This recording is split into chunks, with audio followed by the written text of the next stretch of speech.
Commerce Alive Today presents Pan Am.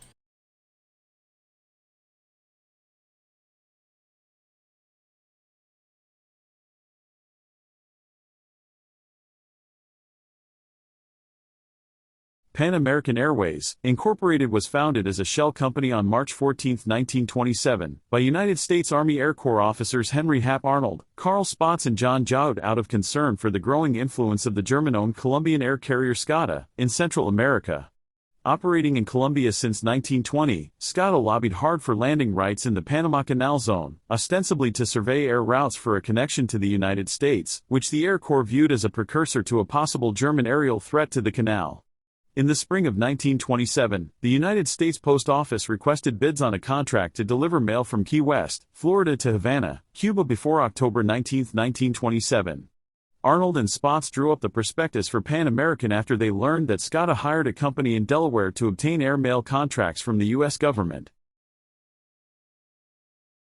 Also competing for the contract, Juan Trippe formed the Aviation Corporation of the Americas on June 2, 1927, with $250,000 in startup capital and the backing of powerful and politically connected financiers including Cornelius Vanderbilt Whitney and W. Averill Harriman.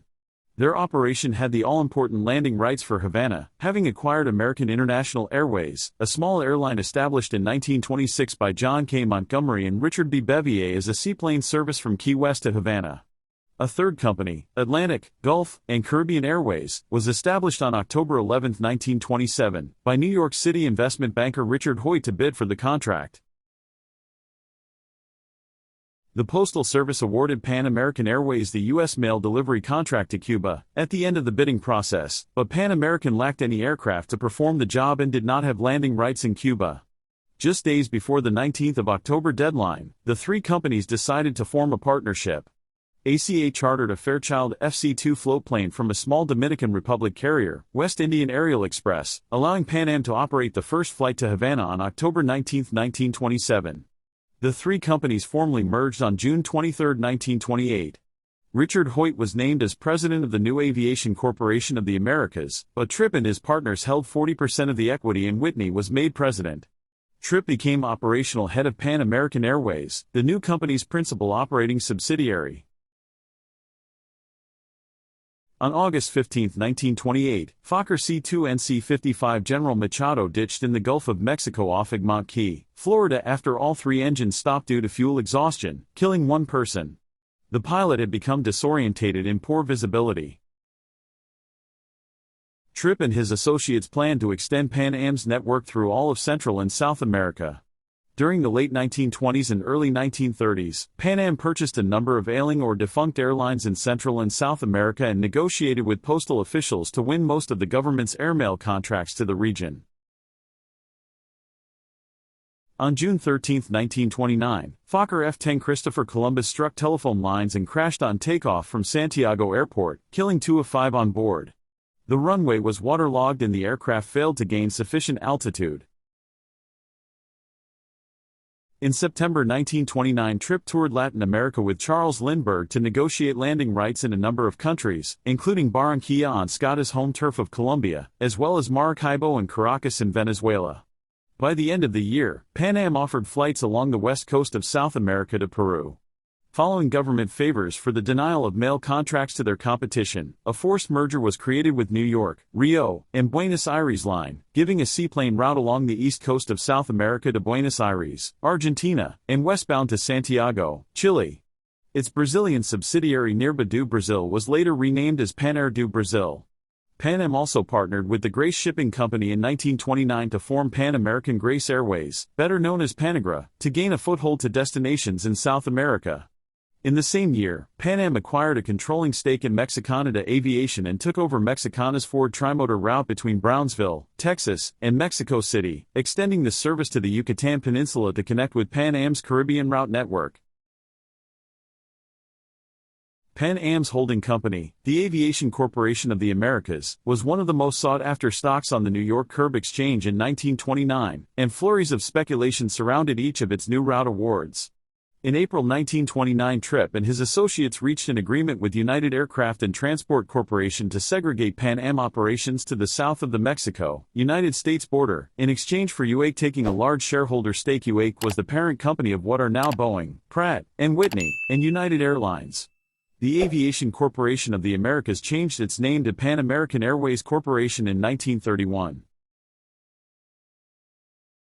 Pan Am started its South American routes with consolidated Commodore and Sikorsky S-38 flying boats. The S-40, larger than the 8-passenger S-38, began flying for Pan Am in 1931. Carrying the nicknames American Clipper, Southern Clipper, and Caribbean Clipper, they were the first of the series of 28 Clippers that symbolized Pan Am between 1931 and 1946. During this time, Pan Am operated Clipper services to Latin America from the International Pan American Airport at Dinner Key in Miami, Florida. Tripp decided to start a service from San Francisco to Honolulu and on to Hong Kong and Auckland following steamship routes. After negotiating traffic rights to land at Pearl Harbor, Midway Island, Wake Island, Guam, and Manila, Pan Am shipped $500,000 worth of aeronautical equipment and construction crews westward in March 1935 using the SS North Haven, a 15,000-ton merchant ship chartered to provision each island that the Clippers would stop at on their 4- to 5-day flight. Pan Am running its first survey flight to Honolulu in April 1935 with a Sikorsky S-42 flying boat. Construction crews, including Bill Mullahy, who would later oversee Pan Am's Pacific operations, cleared coral from lagoons, constructed hotels, and installed the radio navigation equipment necessary for the Clippers to island hop from Pearl City Seaplane Base, Hawaii, to Asia. The airline won the contract for a San Francisco-Canton mail route later that year and operated its first commercial flight carrying mail and express in a Martin M130 from Alameda to Manila amid media fanfare on November 22, 1935. The 5-leg, 8,000-mile flight arrived in Manila on November 29 and returned to San Francisco on December 6, cutting the time between the two cities by the fastest scheduled steamship by over 2 weeks. On December 20, 1935, Sikorsky S-42 Puerto Rican Clipper lost control and crashed on landing at Port of Spain and sank, killing 3 of 25 on board. April 11, 1936, Sikorsky S-42 Antilles Clipper crashed on takeoff from Port of Spain, killing 3 of 22 on board. On liftoff, the pilot noticed a fishing boat in the aircraft's path and performed a sharp turn, but a pontoon struck the boat and the aircraft crashed. The crew noticed the boat too late and the evasive maneuver was also too late. Despite the crash, the aircraft was repaired and returned to service but was ultimately scrapped in 1946. The first passenger flight left Alameda on October 21, 1936. The fare from San Francisco to Manila or Hong Kong in 1937 was $950 one way and $1,710 round trip. This later became known as the Pan Am China Clipper route, from San Francisco, leading to Manila, Hong Kong, Shanghai. In 1937, Pan Am turned to Britain and France to begin seaplane service between the United States and Europe. Pan Am reached an agreement with both countries to offer service from Norfolk, Virginia, to Europe via Bermuda and the Azores using the S-42s. A joint service from Port Washington, New York, to Bermuda began in June 1937, with Pan Am using Sikorsky's and Imperial Airways using the C-class flying boat RMA Cavalier. On July 5, 1937, survey flights across the North Atlantic began. Pan Am Clipper 3, a Sikorsky S-42, landed at Botwood in the Bay of Exploits in Newfoundland from Port Washington, via Shediac, New Brunswick. The next day, Pan Am Clipper 3 left Botwood for Foynes in County Limerick, Ireland. The same day, a short Empire C-class flying boat, the Caledonia, left Foynes for Botwood, and landed July 6, 1937, reaching Montreal on July 8 and New York on July 9. On August 6, 1937, one Tripp accepted United States Aviation's highest annual prize, the Collier Trophy, on behalf of PA from President Franklin D. Roosevelt for the company's establishment of the Trans-Pacific Airline and the successful execution of extended overwater navigation and the regular operations thereof. Pan Am also used Boeing 314 flying boats for the Pacific route. In China, passengers could connect to domestic flights on the Pan Am-operated China National Aviation Corporation network, co-owned with the Chinese government.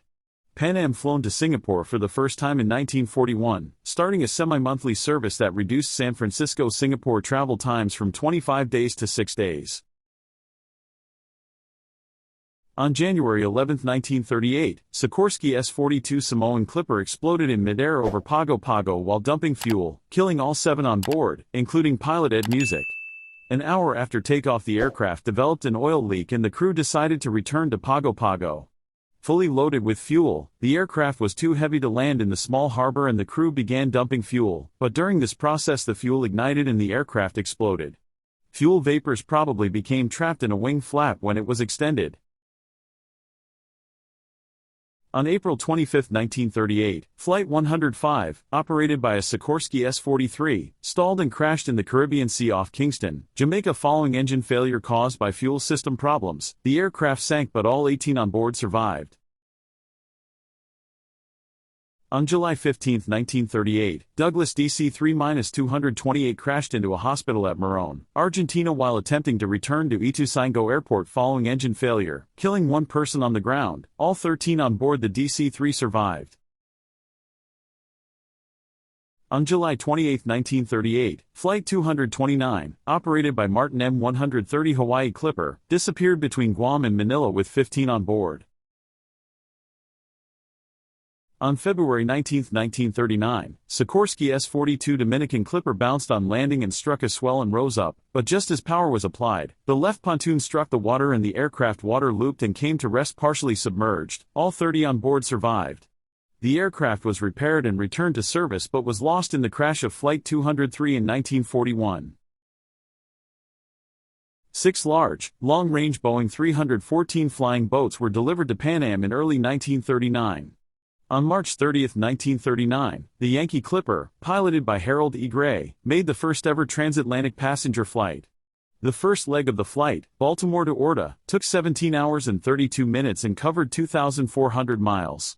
The second leg from Orta to Pan Am's newly built airport in Lisbon took 7 hours and 7 minutes and covered 1,200 miles.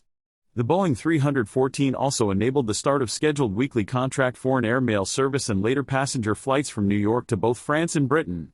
The southern route to France was inaugurated for airmail on May 20, 1939, by the Yankee Clipper piloted by Arthur E. Laporte flying via Orta, Azores, and Lisbon, Portugal to Marseille.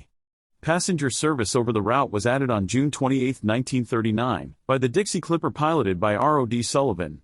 The eastbound trip departed every Wednesday at noon and arrived at Marseille on Friday at 3 p.m. GCT with return service leaving Marseille on Sunday at 8 a.m. and arriving at Port Washington on Tuesday at 7 a.m. The northern transatlantic route to Britain was inaugurated for air mail service on June 24, 1939, by the Yankee Clipper piloted by Harold Gray flying via Shediac, New Brunswick, Botwood, Newfoundland, and Foynes, Ireland to Southampton.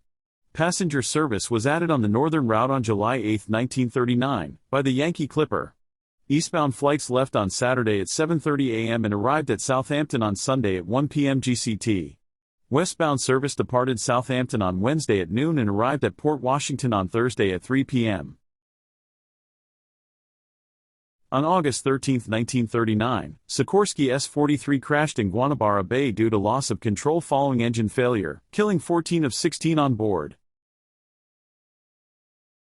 After the outbreak of World War II in Europe on September 1, 1939, the terminus became Foynes until the service ceased for the winter on October 5 while transatlantic service to Lisbon via the Azores continued into 1941.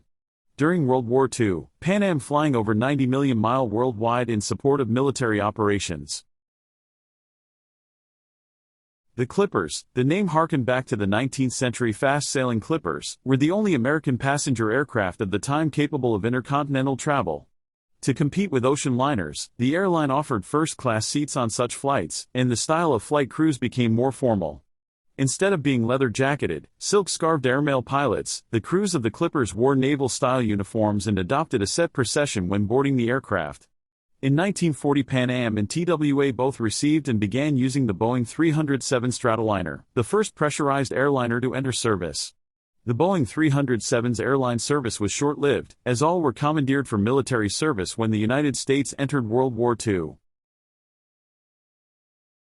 On October 3, 1941, Flight 203, operated by Sikorsky S-42 Dominican Clipper, crashed on landing in San Juan Harbor, Puerto Rico due to pilot error, killing 2 of 27 on board.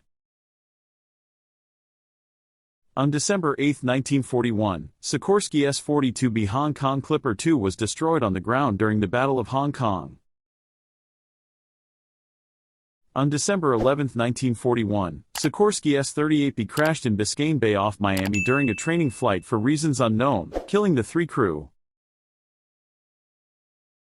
During World War II, most Clippers were pressed into military service. A new Pan Am subsidiary pioneered an air military supply route across the Atlantic from Brazil to West Africa. The onward flight to Sudan and Egypt tracked an existing British civil air route. In January 1942, the Pacific Clipper completed the first circumnavigation of the globe by a commercial airliner. While waiting at Foynes, Ireland, for a Pan Am Clipper flight to New York in 1942, passengers were served a drink today known as Irish coffee by Chef Joe Sheridan. On March 10, 1942, Douglas DC-3-270 burned out while parked at Khartoum, Sudan. The aircraft was operated by Pan Am's African Division. Another first occurred in January 1943, when Franklin D. Roosevelt became the first U.S. president to fly abroad, in the Dixie Clipper. On February 20, 1943, Cessna T-50 went missing during an instrument training flight with 3 on board. Parts from the aircraft were found in the sea 2 miles south of Foy Rock Lighthouse in the Gulf of Mexico. On February 22, 1943, Flight 9035, operated by Boeing 314A Clipper Yankee Clipper, crashed in the River Tagus while preparing to land at Lisbon after the left wing struck the water's surface, killing 24 of 39 on board, including American actress Tamara Drayson and American novelist Ben Robertson. The aircraft was operating at USO flight. On July 27, 1943, Sikorsky S-42B Bermuda Clipper burned out while parked on the Rio Negro at Manaus, Brazil. While parked and fully loaded with passengers and crew, a fire started in the carburetor on engine number 1 and the pilot told the mechanic to pull the fire extinguisher handle, but the mechanic pulled the fuel dump handle by mistake. Burning fuel fell from the carburetor onto fuel that had been dumped onto the water, igniting it as well and catching the aircraft on fire. There were no casualties. On September 24, 1943, Consolidated Commodore stalled and crashed in Biscayne Bay during a test flight, killing 1 of 3 on board. The elevator controls were locked. On April 6, 1944, Pilgrim 100B crashed 10 miles east of Nome, Alaska due to pilot error, killing all 6 on board. On August 8, 1944, Flight 218, operated by Sikorsky S-42 Hong Kong Clipper, lost control and crashed on takeoff from Antilla Airport, Cuba, killing 17 of 31 on board. On January 8, 1945, Flight 161, operated by Martin M130 China Clipper, crashed short of its landing site at Port of Spain due to pilot error, killing 23 of 30 on board. On June 4, 1945, Douglas DC-3228F crashed on takeoff from Piarco Airport. All 12 on board survived. On August 3, 1945, Flight 216, operated by Sikorsky S-43, crashed on landing at Fort de France Hydrobase, Martinique, killing 4 of 14 on board. The water surface was too rough for landing. The growing importance of air transport in the post-war era meant that Pan Am would no longer enjoy the official patronage it had been afforded in pre-war days to prevent the emergence of any meaningful competition, both at home and abroad. Although Pan Am continued to use its political influence to lobby for protection of its position as America's primary international airline, it encountered increasing competition, first from American export airlines across the Atlantic to Europe, and subsequently from others including TWA to Europe, Braniff to South America, United to Hawaii and Northwest Orient to East Asia, as well as 5 potential rivals to Mexico. This changed situation resulted from the new post-war approach the Civil Aeronautics Board took toward the promotion of competition between major U.S. carriers on key domestic and international scheduled routes compared with pre-war U.S. aviation policy.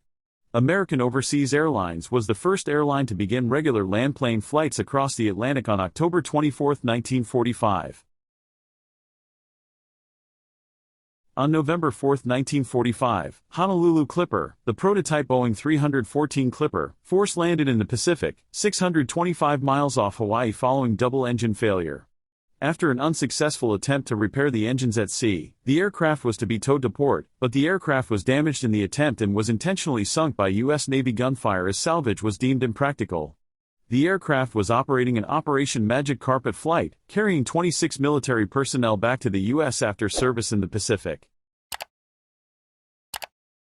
In January 1946, Pan Am scheduled 7 DC-4s a week east from LaGuardia Airport, 5 to London's Herne Airport and 2 to Lisbon.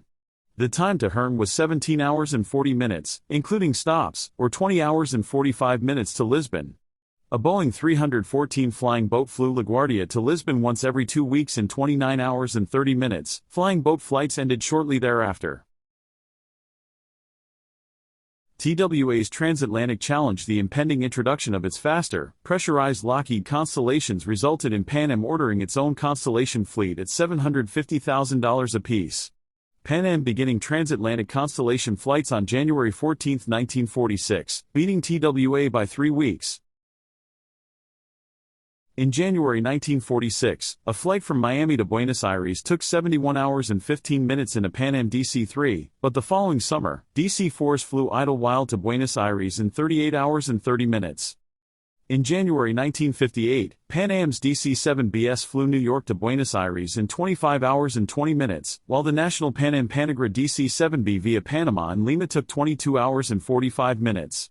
Convair 240s replaced DC-3s and other pre-war types on Pan Am's shorter flights in the Caribbean and South America. Pan Am also acquired a few Curtiss C-46s for a freight network that eventually extended to Buenos Aires. In January 1946, Pan Am had no trans-Pacific flights beyond Hawaii, but they soon resumed with DC-4s. In January 1958, the California to Tokyo flight was a daily Stratocruiser that took 31 hours 45 minutes from San Francisco or 32 hours 15 minutes from Los Angeles.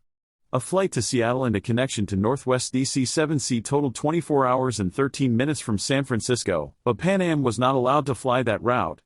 The Stratocruiser's double-deck fuselage with sleeping berths and a lower deck lounge helped it compete with its rival.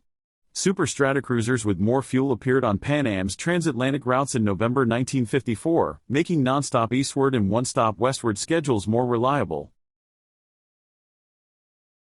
On September 24, 1946, Lockheed L049 Constellation Clipper Caribbean landed wheels up due to pilot error. All 36 on board survived.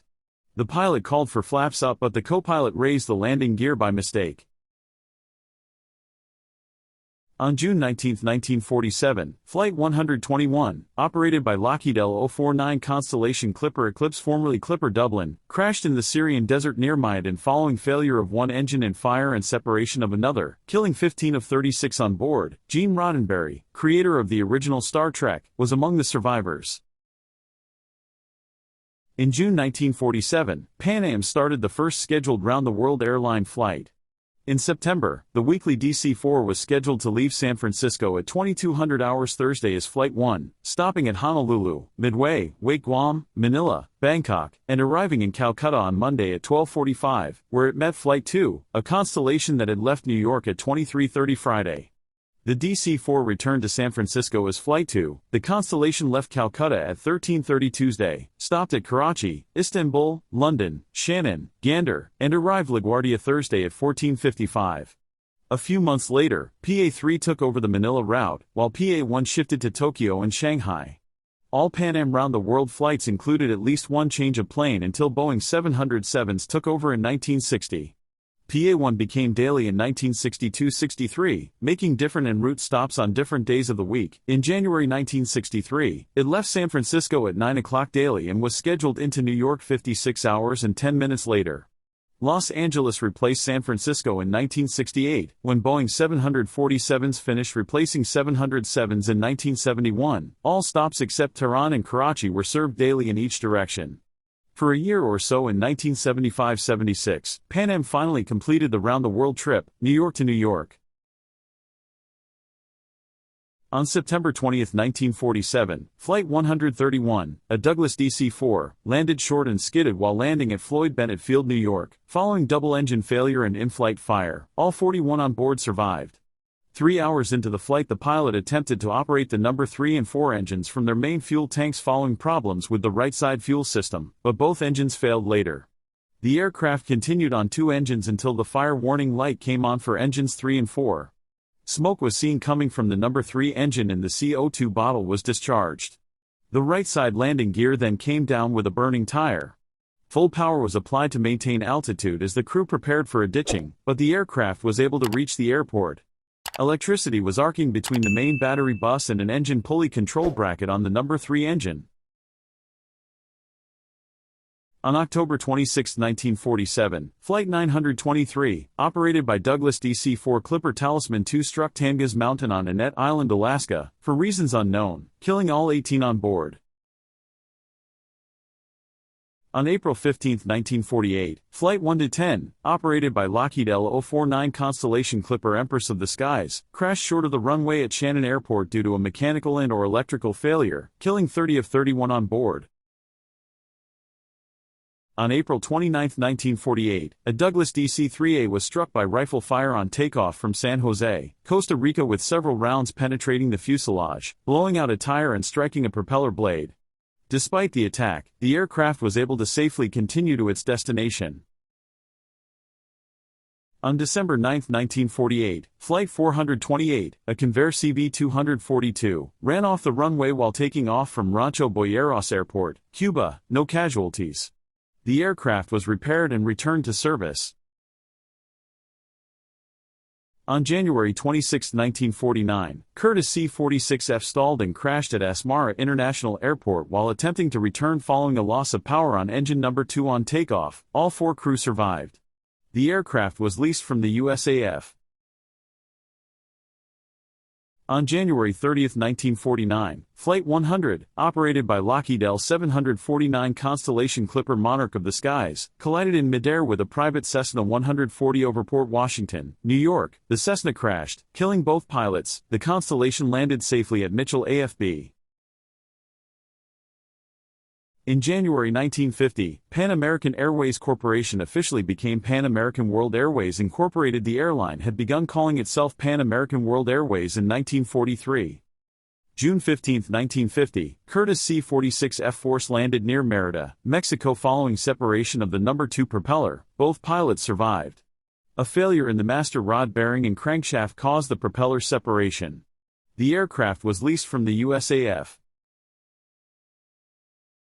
In September 1950, Pan Am completed the $17.45 million purchase of American Overseas Airlines from American Airlines.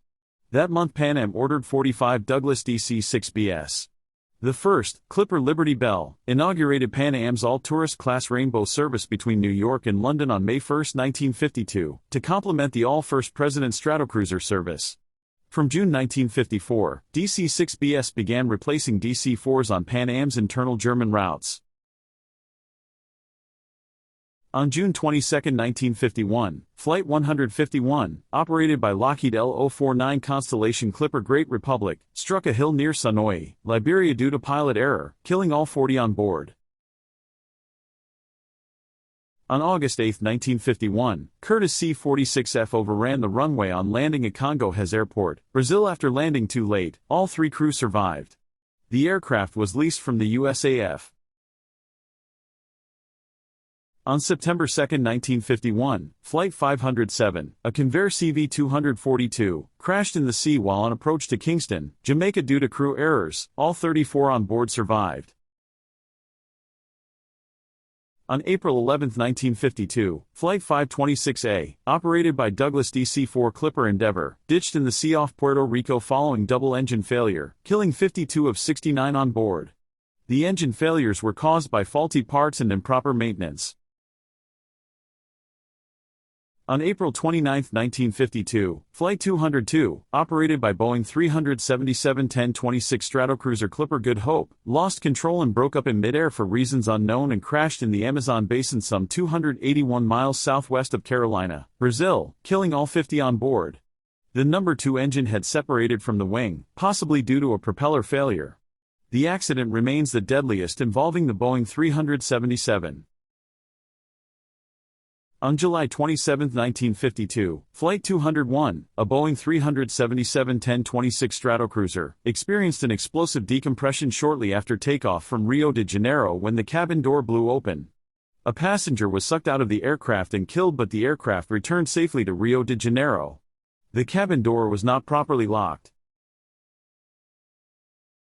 On March 26, 1955, Flight 845-26, operated by Boeing 377-1026 Stratocruiser Clipper United States, ditched in the Pacific Ocean following the separation of the number 3 engine, killing 4 of 23 on board.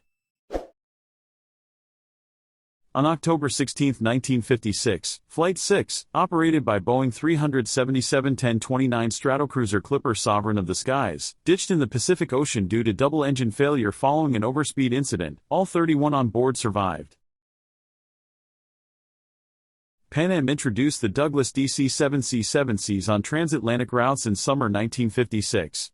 In January 1958, the DC-7C nonstop took 10 hours and 45 minutes from Idlewild to London, enabling Pan Am to hold its own against TWA's Super Constellations and Starliners.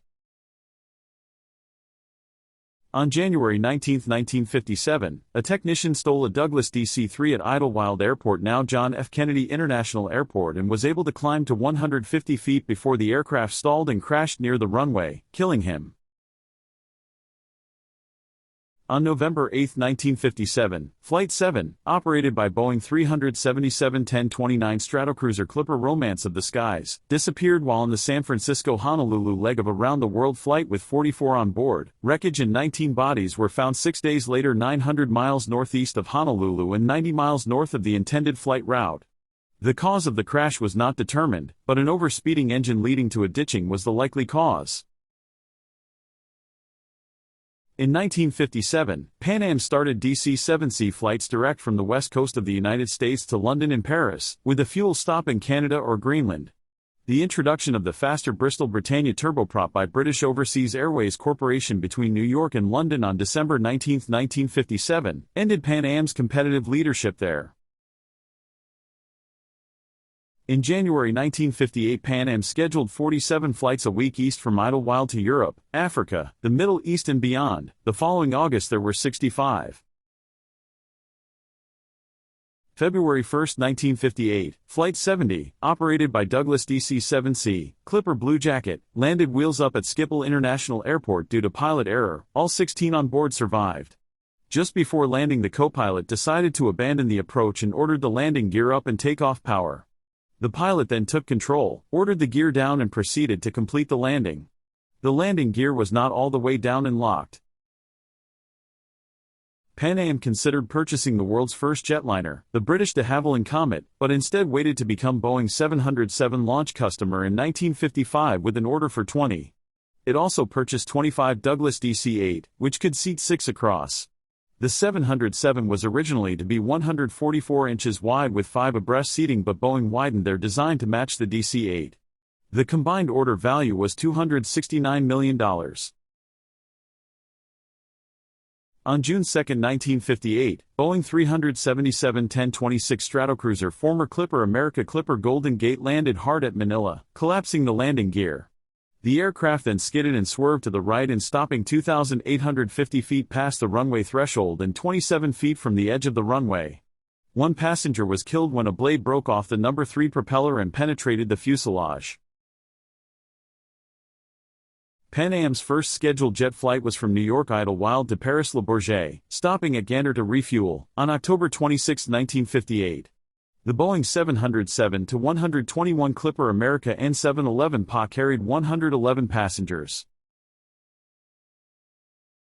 On February 3, 1959, Flight 115, operated by Boeing 707-123 Clipper Washington, suffered a jet upset episode over the Atlantic when the autopilot disengaged after the co-pilot left his seat. The aircraft descended to 6,000 feet before the pilots regained control, after which the aircraft landed safely at Gander, Newfoundland, with no casualties to the 129 on board.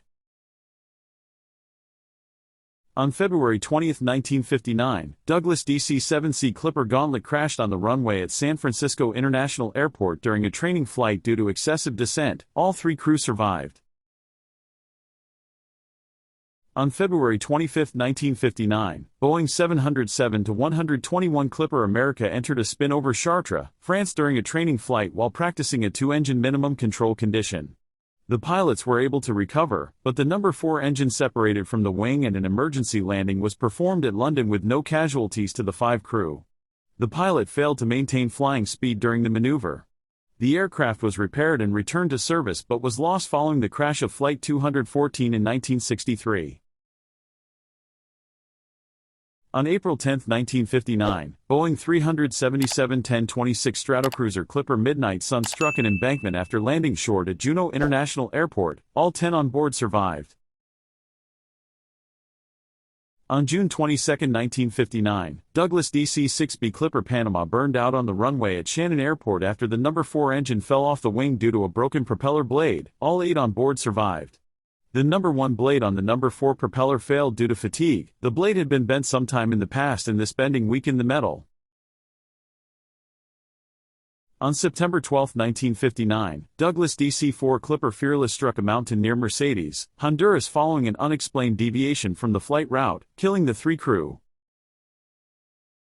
320 Intercontinental Series Boeing 707s delivered in 1959-60, and the Douglas DC-8 in March 1960, enabled non-stop transatlantic crossings with a viable payload in both directions.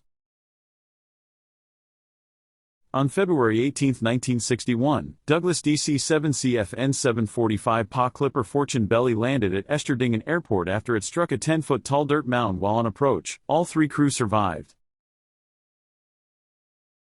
On December 8, 1963, Flight 214, operated by Boeing 707-121 Clipper Tradewind was struck by lightning and crashed at Elkton, Maryland following a fuel tank explosion, killing all 81 on board.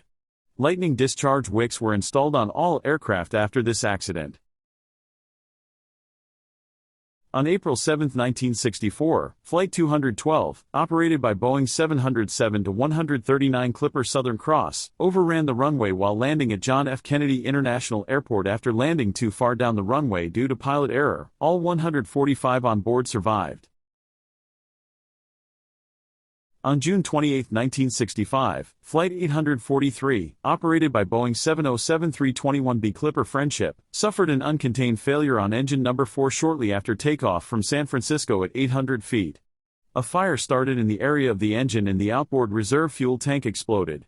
The engine and 25 feet of the right outer later wing fell off.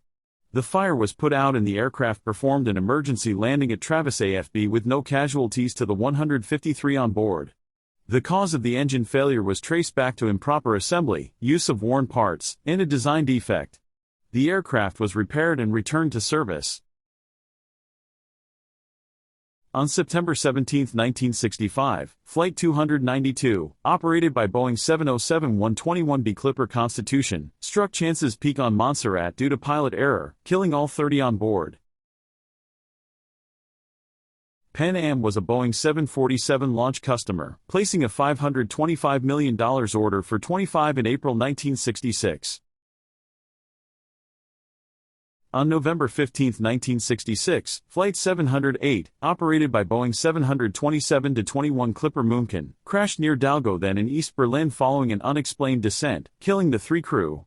The Soviets returned about 50% of the wreckage, not including some major components such as the flight data and cockpit voice recorders, flight control systems, navigation and communication equipment. On June 13, 1968, Flight 1, operated by Boeing 707-321C Clipper Caribbean, struck a tree and crashed near Dum Dum Airport now Netaji Subhas Chandra Bose International Airport in Calcutta, India now Kolkata after the pilot set the altimeter incorrectly, killing 6 of 63 on board.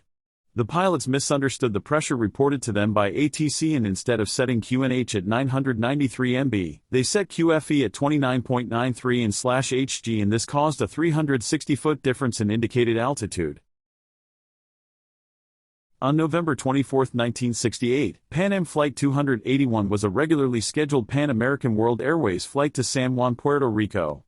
It was hijacked on November 24, 1968, by 4 men from JFK International Airport, New York City to Havana, Cuba. U.S. jet fighter aircraft followed the plane until it reached Cuban airspace. 2 of the hijackers were apprehended in the 1970s. José Rafael Ríos Cruz was arrested in 1975, Miguel Castro was captured in 1976. Both pleaded guilty. Cruz was sentenced to 15 years in prison and Castro to 12. A third hijacker, Luis Armando Peña Soltren, lived as a fugitive in Cuba. In October 2009, he voluntarily returned to the United States and surrendered to federal authorities. He pleaded guilty to the hijacking on March 18, 2010. On January 4, 2011 he was sentenced to 15 years in prison, without the possibility of parole. Alejandro Figueroa, charged as a co-conspirator in the case, was acquitted in 1969. On December 12, 1968, Flight 217, operated by Boeing 707-321B Clipper Malay, crashed in the sea off Caracas, Venezuela, likely due to an optical illusion created by city lights on an upslope, killing all 51 on board. On December 26, 1968, Flight 799, operated by Boeing 707-321C Clipper Racer, crashed on takeoff from Elmendorf AFB due to the crew's failure to deploy the flaps, killing the 3 crew. On January 15, 1970, First Lady Pat Nixon christened Pan Am Boeing 747 Clipper Young America at Washington Dulles, and during the next few days, Pan Am flew 747s to major airports in the United States where the public could tour them. Pan Am's inaugural 747 service on the evening of January 21, 1970, was delayed for several hours by engine failure affecting the scheduled Clipper Young America. Clipper Victor was substituted for the flight from New York John F. Kennedy to London Heathrow. Clipper Victor was destroyed 7 years later in the Tenerife Air disaster, in a collision with a KLM 747-200. While on the tarmac at Heathrow, 2 students from Aston University boarded the aircraft undetected and distributed rag mags in the passenger accommodation as a publicity stunt. Pan Am carried 11 million passengers over 20 billion miles in 1970, the year it introduced wide-bodied airline travel. Pan Am was one of the first 3 airlines to sign options for the Aerospatiale BAC Concorde, but like other airlines that took out options, with the exception of BOAC and Air France, it did not purchase the supersonic jet. Pan Am was the first U.S. airline to sign for the Boeing 2707, the American Supersonic Transport Project, with 15 delivery positions reserved. These aircraft never saw service after Congress voted against additional funding in 1971. At its peak in the late 1960s and early 1970s, Pan Am advertised under the slogan, "The world's most experienced airline." It carried 6.7 million passengers in 1966, and by 1968, its 150 jets flew to 86 countries on every continent except for Antarctica over a scheduled route network of 81,410 unduplicated miles. During that period, the airline was profitable, and its cash reserves totaled $1 billion. Most routes were between New York, Europe, and South America, and between Miami and the Caribbean. In 1964, Pan Am beginning a helicopter shuttle between New York's John F. Kennedy, LaGuardia, and Newark airports in Lower Manhattan, operated by New York Airways. Aside from the DC-8, the Boeing 707 and 747, the Pan Am jet fleet included Boeing 720BS and 727s.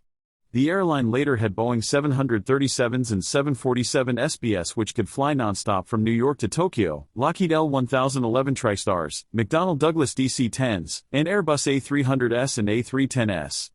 Pan Am owned the Intercontinental hotel chain and had a financial interest in the Falcon Jet Corporation, which held marketing rights to the Dassault Falcon 20 business jet in North America. The airline was involved in creating a missile tracking range in the South Atlantic and operating a nuclear engine testing laboratory in Nevada.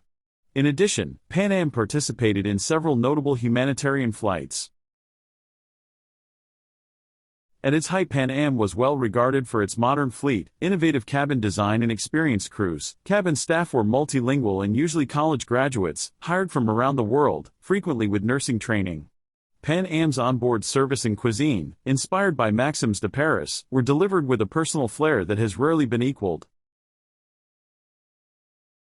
On August 2, 1970, Flight 299, operated by Boeing 747-121 Clipper Victor, was hijacked to Cuba by a gun-wielding man who claimed that he had a bottle of nitroglycerin.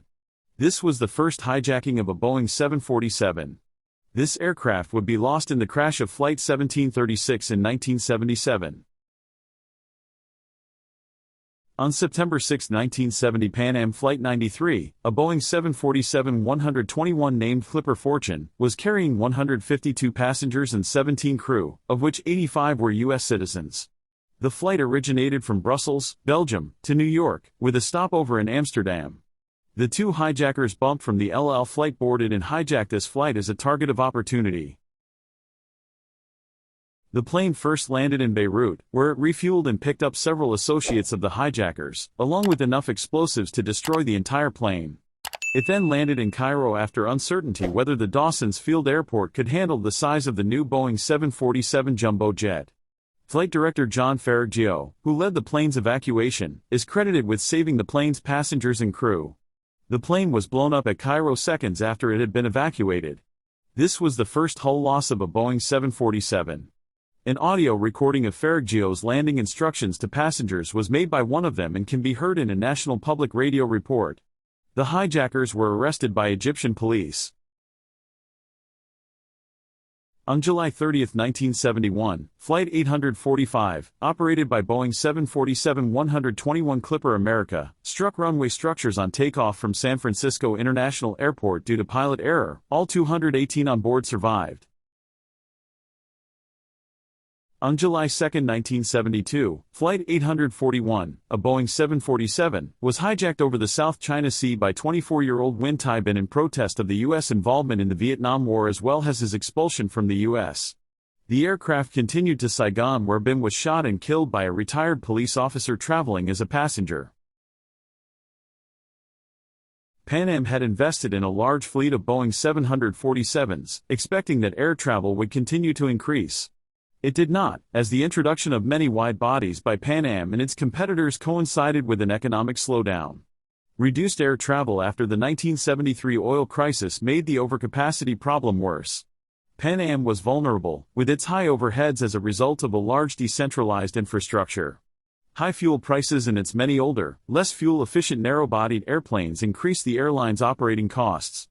Federal route awards to other airlines, such as the Trans-Pacific route case, further reduced the number of passengers Pan Am carried and its profit margins. On July 22, 1973, Flight 816, operated by Boeing 707-321B Clipper Winged Racer, crashed on takeoff from Phi International Airport for reasons unknown, killing 78 of 79 on board. The accidents remain the deadliest in French Polynesia. On November 3, 1973, Flight 160, operated by Boeing 707-321C Clipper Titian, crashed while attempting to return to Boston due to smoke in the cockpit, killing the 3 crew. On December 17, 1973, Flight 110, operated by Boeing 707-321B Clipper Celestial was firebombed while parked at Fiumicino Airport by Palestinian terrorists, killing 30 of 177 on board. The terrorists then killed a guard and hijacked Lufthansa Flight 303, a Boeing 737, to Kuwait. On April 22, 1974, Flight 812, operated by Boeing 707-321B Clipper Climax struck the side of Mies Mountain 42 miles northwest of Denpasar due to a navigation error caused by instrument failure, killing all 107 on board. On September 23, 1974, a group of Pan Am employees published an advertisement in the New York Times to register their disagreement over federal policies that they felt were harming the financial viability of their employer. The ad cited discrepancies in airport landing fees, such as Pan Am paying $4,200 to land a plane in Sydney, while the Australian carrier, Qantas, paid only $178 to land a jet in Los Angeles. The ad also contended that the United States Postal Service was paying foreign airlines 5 times as much to carry U.S. mail in comparison to Pan Am. Finally, the ad questioned why the Export-Import Bank of the United States loaned money to Japan, France, and Saudi Arabia at 6% interest while Pan Am paid 12%.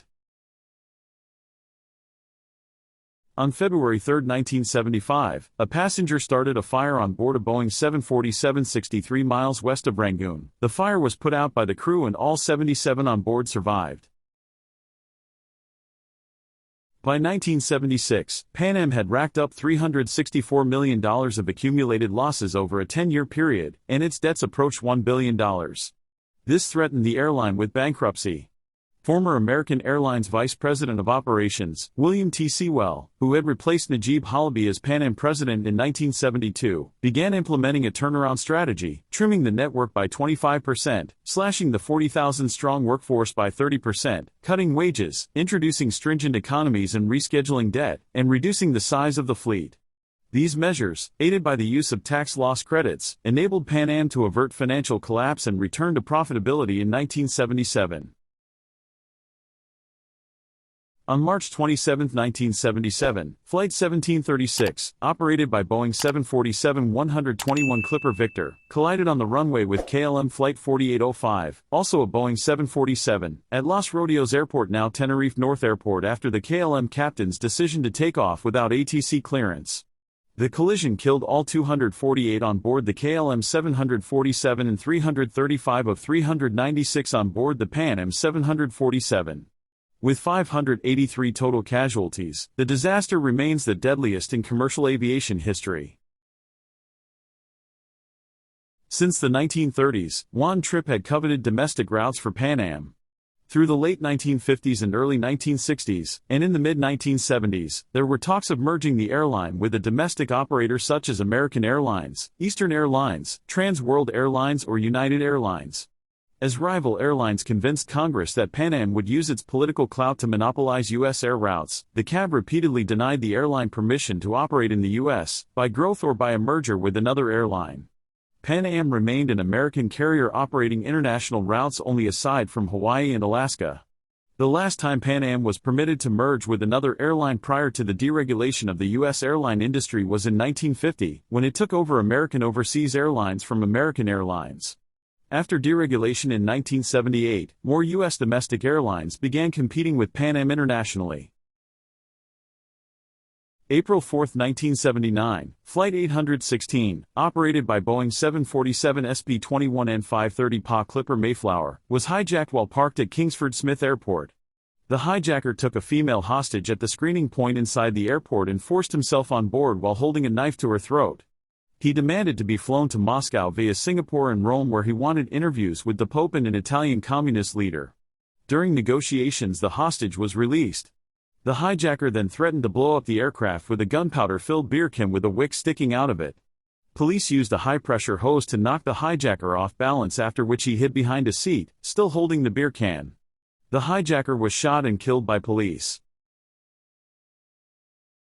On December 27, 1979, Boeing 747-121 SF suffered a partial separation of the No. 4 engine and resultant fire while landing at Heathrow Airport. All three crew survived. The failure was caused by fatigue. The aircraft was repaired and returned to service. To acquire domestic routes, Pan Am, under President Sewell, set its eyes on national airlines. Pan Am wound up in a bidding war with Frank Lorenzo's Texas International that boosted National's stock price, but Pan Am was granted permission to buy National in 1979 in what was described as the coup of the decade. The acquisition of National Airlines for $437 million, completed on January 7, 1980, further burdened Pan Am's balance sheet, already under strain after financing the Boeing 747s ordered in the mid-1960s. This acquisition did little to improve Pan Am's competitive position in relation to nimbler, lower-cost competitors in a deregulated industry, as National's north-south route structure provided insufficient feed at Pan Am's transatlantic and transpacific gateways in New York and Los Angeles. Apart from the Boeing 727, the airlines had incompatible fleets and corporate cultures. Pan Am management handled the integration poorly and presided over an increase in labor costs as a result of harmonizing National's pay scales with Pan Am's. Although revenues increased by 62% from 1979 to 1980, fuel costs from the merger increased by 157% during a weak economic climate. Further miscellaneous expenses increased by 74%. On September 3, 1980, Flight 421, operated by Boeing 727-21 Clipper Meteor, crashed short of the runway at Juan Santa Maria Airport in heavy rain. All 73 on board survived. As 1980 progressed and the airline's financial situation worsened, Seawell began selling Pan Am's non-core assets. The first asset to be sold off was the airline's 50% interest in Falcon Jet Corporation in August. Later in November, Pan Am sold the Pan Am building to the Metropolitan Life Insurance Company for $400 million. In September 1981, Pan Am sold off its Intercontinental hotel chain. Before this transaction closed, Seawell was replaced by C. Edward Acker, Air Florida's founder and ex-president, as well as a former Braniff International executive. The combined sale value of the Intercontinental chain and the Falcon Jet Corporation stake was $500 million. On July 9, 1982, Flight 759, operated by Boeing 727-235 Clipper Defiance, crashed on climb-out from New Orleans after encountering wind shear from a microburst, killing all 145 on board and another 8 on the ground.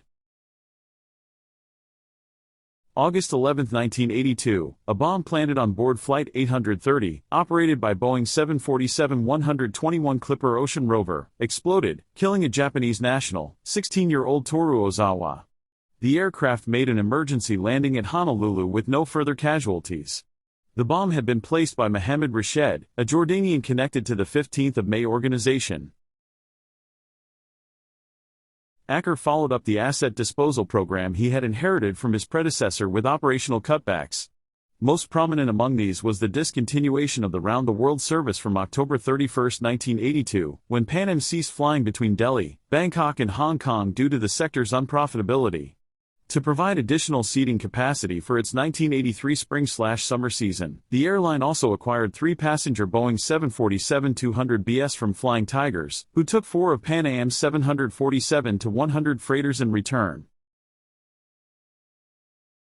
On July 2, 1983, Flight 378, a Boeing 727, was hijacked by 2 men shortly after takeoff from Miami.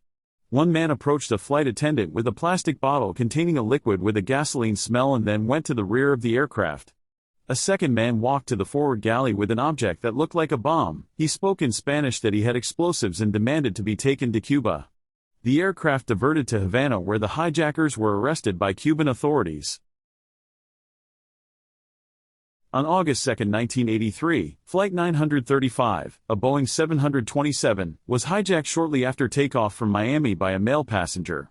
He attempted to enter the cockpit and stated in Spanish that he was going to take control and fly to Cuba. A fellow passenger who understood Spanish told the hijacker that he could not take control and grabbed him. The passenger, assisted by his son and a second passenger, subdued the hijacker and tied him to a seat. The aircraft continued to Houston where the hijacker was arrested. He received a 20-year sentence for air piracy and 12 years for interfering a crew member.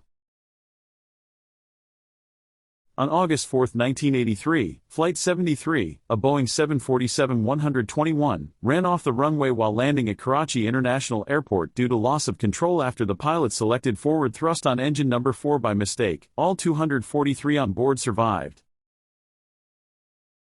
Despite Pan Am's precarious financial situation, in the summer of 1984, Acker went ahead with an order for new Airbus models in wide-body and narrow-bodied aircraft, becoming the second American company to order Airbus aircraft, after Eastern Airlines.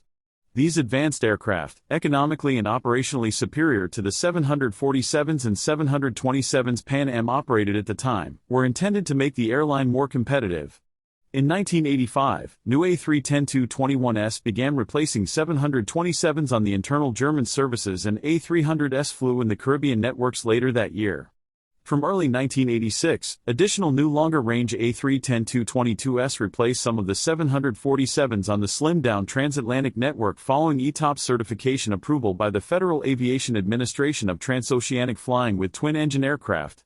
The first A310 ETOPS transatlantic route was New York JFK to Hamburg. Detroit to London followed shortly after that.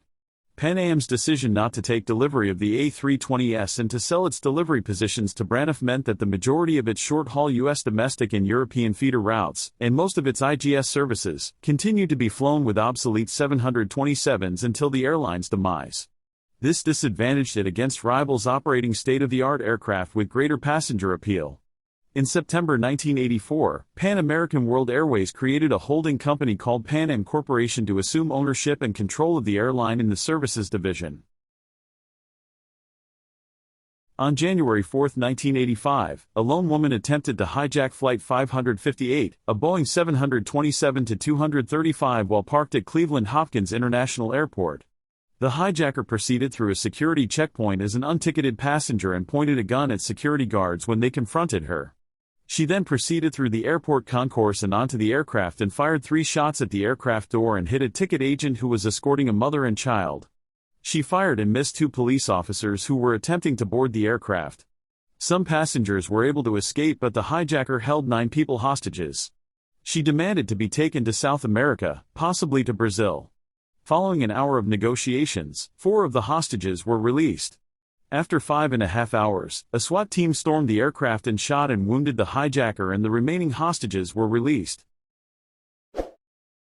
Given the airline's dire state, in April 1985, Acker sold Pan Am's entire Pacific division, which consisted of 25% of its entire route system and their major hub at Tokyo, Narita, to United Airlines for $750 million. This sale also enabled Pan Am to address fleet incompatibility issues related to the earlier acquisition of National Airlines, as it included Pan Am's Pratt & Whitney JT9D-powered 747 SBS, its Rolls-Royce RB211-powered L1011-500S, and the General Electric CF6-powered DC-10s inherited from National, which were transferred to United along with the Pacific routes. The sale came the same year as a month-long strike held by the Transport Workers Union of America. In the early 1980s, Pan Am contracted several regional airlines: Air Atlanta, Colgan Air, Emerald Air, Empire Airlines, Presidential Airways, and Republic Airlines to operate feeder flights under the Pan Am Express branding.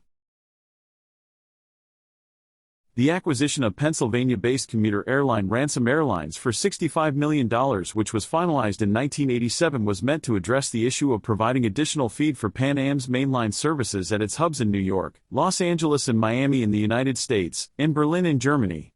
The renamed Pan Am Express operated routes mostly from New York, as well as Berlin, Germany. Miami services were added in 1990. However, the regional Pan Am Express operation provided only an incremental feed to Pan Am's international route system, which was now focused on the Atlantic division. In an attempt to gain a presence on the busy Washington-New York-Boston commuter air corridor, the Ransom acquisition was accompanied by the $100 million purchase of New York Air's shuttle service between Boston, New York, and Washington, D.C. This parallel move was intended to enable Pan Am to provide a high-frequency service for high-yield business travelers in direct competition with the long-established, successful Eastern Airlines shuttle operation. The renamed Pan Am shuttle began operating out of LaGuardia Airport's refurbished historic Marine Air Terminal in October 1986. However, it did not address the pressing issue of Pan Am's continuing lack of a strong domestic feeder network. On September 5, 1986, Flight 73, operated by Boeing 747-121 Clipper Empress of the Seas, was hijacked by 4 men, disguised as airport security guards, while parked at Karachi. The cockpit crew escaped through a cockpit hatch. The hijackers demanded the return of the pilots to fly to Cyprus to secure the release of Palestinian prisoners. The head hijacker, Safarini, grew impatient and shot a passenger and dumped him on the tarmac. Later into the night, passengers were moved to the center of the plane, and the hijackers opened fire and threw grenades, killing 20. Most survivors escaped the plane when the shooting began. Pakistani special forces stormed the plane and arrested the hijackers. The Indian flight attendant Nirja Banod has been globally commended for her bravery in rescuing the passengers. The 2016 film Nirja is based on this incident. On November 6, 1986, Flight 301, operated by Boeing 727-235 Clipper Good Hope, collided with a Piper Apache while taxiing at Tampa International Airport. The Apache crashed, killing the pilot, while the 727 was evacuated with no casualties to the 23 on board. The aircraft was repaired and returned to service. In 1987, Towers Financial Corporation, led by its CEO Stephen Hoffenberg and his consultant Jeffrey Epstein, unsuccessfully tried to take over Pan Am in a corporate raid with Towers Financial as their raiding vessel. Their bid failed. Thomas G. Plaskett, a former American Airlines and Continental executive, replaced Acker as president in January 1988, joining Pan Am from the latter. While a program to refurbish Pan Am aircraft and improve the company's on-time performance began showing positive results, in fact, Pan Am's most profitable quarter ever was the third quarter of 1988. On December 21, 1988, the bombing of Pan Am Flight 103 above Lockerbie, Scotland, resulted in 270 fatalities. Faced with a $300 million lawsuit filed by more than 100 families of the victims, the airline subpoenaed records of 6 U.S. government agencies, including the CIA, the Drug Enforcement Administration, and the State Department. Though the records suggested that the U.S. government was aware of warnings of a bombing and failed to pass the information to the airline, the families claimed Pan Am was attempting to shift the blame. Also, in December 1988, the FAA fined Pan Am for 19 security failures, out of the 236 that were detected amongst 29 airlines. In October 1991, former Douglas Aircraft executive Russell Ray Jr. was hired as Pan Am's new president and CEO. As part of this restructuring, Pan Am relocated its headquarters from the Pan Am building in New York City to new offices in the Miami area in preparation for the airline's relaunch from both Miami and New York on November 1. The new airline would have operated approximately 60 aircraft and generated about $1.2 billion in annual revenues with 7,500 employees. Following the relaunch, Pan Am continued to sustain heavy losses. Revenue throughout October and November 1991 fell short of what had been anticipated in the reorganization plan, with Delta claiming that Pan Am was losing $3 million a day. This undermined Delta's, Wall Street's and the traveling public's confidence in the viability of the reorganized Pan Am. Pan Am senior executives outlined a projected shortfall of between $100 million and possibly $200 million, with the airline requiring a $25 million installment just to fly through the following week. On the evening of December 3, Pan Am's creditors committee advised U.S. bankruptcy judge Cornelius Blackshear that it was close to convincing an airline to invest $15 million to keep Pan Am operating. A deal with TWA owner Carl Icahn could not be struck. Pan Am opened for business at 9 a.m. and within the hour, Ray was forced to withdraw Pan Am's plan of reorganization and execute an immediate shutdown plan for Pan Am. Pan Am ceased operations on December 4, 1991, following a decision by Delta CEO Ron Allen and other senior executives not to go ahead with the final $25 million payment Pan Am was scheduled to receive the weekend after Thanksgiving. As a result, some 7,500 Pan Am employees lost their jobs, thousands of whom had worked in the New York City area and were preparing to move to the Miami area to work at Pan Am's new headquarters near Miami International Airport. Economists predicted that 9,000 jobs in the Miami area, including jobs at companies not connected to Pan Am that were dependent on the airline's presence, would be lost after it folded. The carrier's last flown scheduled operation was Pan Am Flight 436, which departed that day from Bridgetown, Barbados, at 2 p.m. for Miami under the command of Captain Mark Pyle flying Clipper Goodwill, a Boeing 727-200. Delta was sued for more than $2.5 billion on December 9, 1991, by the Pan Am Creditors Committee. Shortly thereafter, a large group of former Pan Am employees sued Delta. In December 1994, a federal judge ruled in favor of Delta, concluding that it was not liable for Pan Am's demise. Pan Am was the third American major airline to shut down in 1991, after Eastern Airlines and Midway Airlines. Boston Maine Airways, a sister company of the second reincarnation, operated the Pan Am Clipper Connection brand from 2004 to February 2008. A domestic airline in the Dominican Republic, descended from the company's first reincarnation, traded until March 23, 2012, as Pan Am Dominicana. In November 2010, Pan American Airways, Incorporated, was resurrected for the fifth time by Worldwide Consolidated Logistics Incorporated. The reincarnated operator is based at Brownsville/South Padre Island International Airport in Brownsville, Texas. The airline's inaugural flight was to Monterrey, Mexico, on November 12, 2010. The airline had said it would carry cargo only at first but intended to announce passenger service by 2011. Due to serious legal charges that were laid against the company's CEO Robert L. Hedrick in 2012, including child pornography charges for which he was eventually convicted, the company lost its bid with the FAA to pursue passenger or cargo flights of any kind. In 2025, Pan Am will return with a short-lived charter service, with the help of the Pan Am Museum. These transatlantic routes will start on June 27 and will end on July 8, with a charter Boeing 757-200 with a business class 50-seat configuration.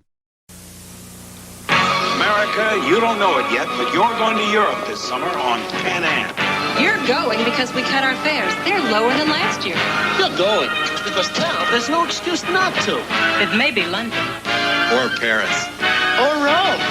But you're going to Europe this summer on Pan Am. Because you can't beat the experience or the price. America? I guess we're going. You can't beat the experience. If you have any fond memories, please indicate it at the comments below. Thanks for watching, subscribe, and like.